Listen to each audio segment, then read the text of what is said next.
floor at a constant velocity, what is the friction force what will be exerted on the cabinet? देखिए theoretical है वैसे तो ये question, एक कोई वुडन कैबिनेट है, ठीक है, इसको मूव करवाना है using a horizontal force of 200 newton. We intend to move a wooden cabinet across a floor at a constant velocity with a constant velocity. When we are talking about constant velocity, it mean force is, there is no change in force, ठीक है, या फिर net force is zero.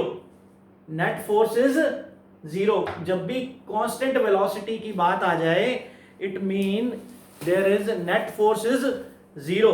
तो हमसे क्या पूछा है इसमें, what is the friction force? अगर हम किसी ऑब्जेक्ट के ऊपर 200 न्यूटन का फोर्स लगा रहे हैं और हमें जो नेट फोर्स चाहिए वो चाहिए जीरो, नेट फोर्स जीरो चाहिए बिकॉज हमें कांस्टेंट वेलोसिटी रिक्वायर्ड है. एंड अगर फोर्स में चेंज आएगा, वेरिएशन, अगर नेट फोर्स जीरो नहीं होगा तो वेलोसिटी वेरी करेगी, बट अगर नेट फोर्स जीरो होगा तभी हमें कांस्टेंट वेलोसिटी मिलेगी.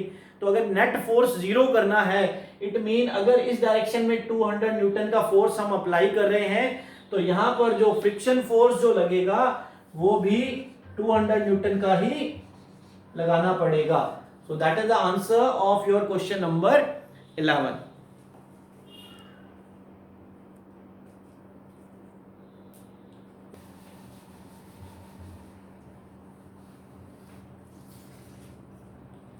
That is question number 11.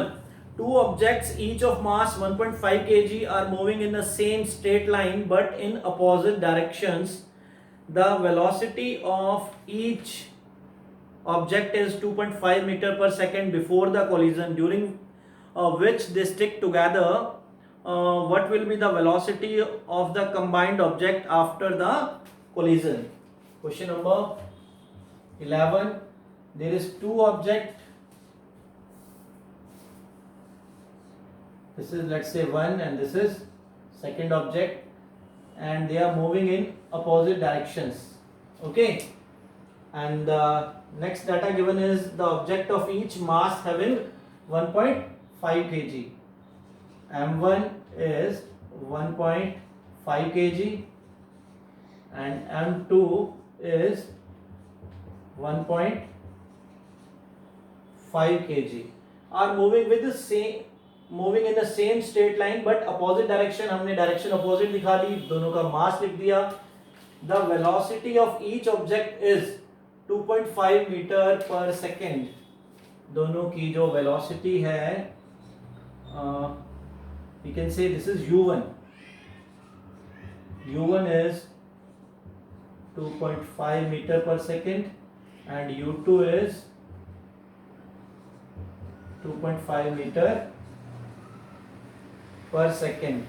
ठीक है, बिफोर कोलिजन, ड्यूरिंग द, देखिए यहाँ पे हमें बिफोर कोलिजन और आफ्टर कोलिजन का जो रिलेशन पूछा है, तो हमने law of conservation of momentum पढ़ा था, and that law explains us कि जो total momentum before collision is equal to the total momentum after collision. So let us find the total momentum before collision.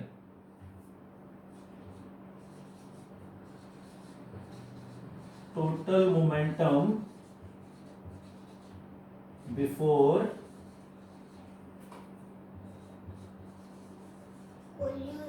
Collision. देख लेना भी collision का spelling सही है या नहीं है, बता देना. ठीक है, that is m1 u1 plus m2 u2. अब देखो यहां पर अगर वेलोसिटी, अगर इसको हम इधर, जो वेलोसिटी इस डायरेक्शन में जा रही है उसको अगर पॉजिटिव ले रहे हैं तो अपोजिट डायरेक्शन की वेलोसिटी को हमें क्या लेना पड़ेगा, नेगेटिव. ठीक है, तो यहां पे वैल्यूज पुट करते हैं. m1 that is 1.5 into u1 that is 2.5 plus m2 that is 1.5 kg into u2 that is minus negative है ना, क्योंकि डायरेक्शन अपोजिट हो गया. दैट्स व्हाई नेगेटिव साइन के साथ लेंगे 2.5। ठीक है, अब देखिए दोनों में वैल्यू सेम है, सिर्फ एक साइन जो है ये यहाँ पे बाहर आ जाएगा, तो यहाँ क्या हो जाएगा, यहाँ पे प्लस की जगह पे हम इसको क्या लिख सकते हैं, माइनस कर लेंगे। ओके, तो अगर वैल्यू सेम है then answer will be 0। It means the total momentum before collision in this case is 0. So now find the next, that total momentum after collision. Total momentum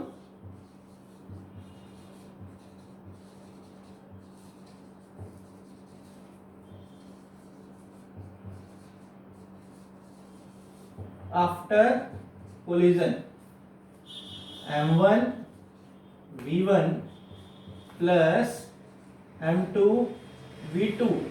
but यहां पर एक चीज हमें ध्यान रखनी है कि जो ऑब्जेक्ट है वो आफ्टर कोलिजन कंबाइंड हो गए हैं, दोनों एक साथ जुड़ गए हैं। तो अगर जुड़ गए हैं तो दोनों एक ही वेलोसिटी से मूव करेंगे। As I told in example of if we are sitting in a bus then we also moving with the same velocity as the bus moving. सो यहां पर v1 is equal to v2, इसको हम v लिख लेंगे।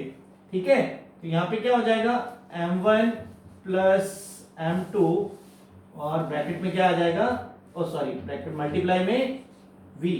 Okay, this is the total momentum after collision. Okay, m1 कितना है 2.5 और m2 कितना है 2.5, क्या हो जाएगा 5 into v. So this is the total momentum after collision 5 into v. We had studied that कि total momentum before collision is equal to total momentum after collision. So equate these two. This is equation 1 is equal to equation 2 and we got I'm writing here 3v is equal to 0. 3 is in multiply equal to 0. So the final velocity of when the object will combined at that time the final velocity is 0 meter per second. This is the answer of your question number 11.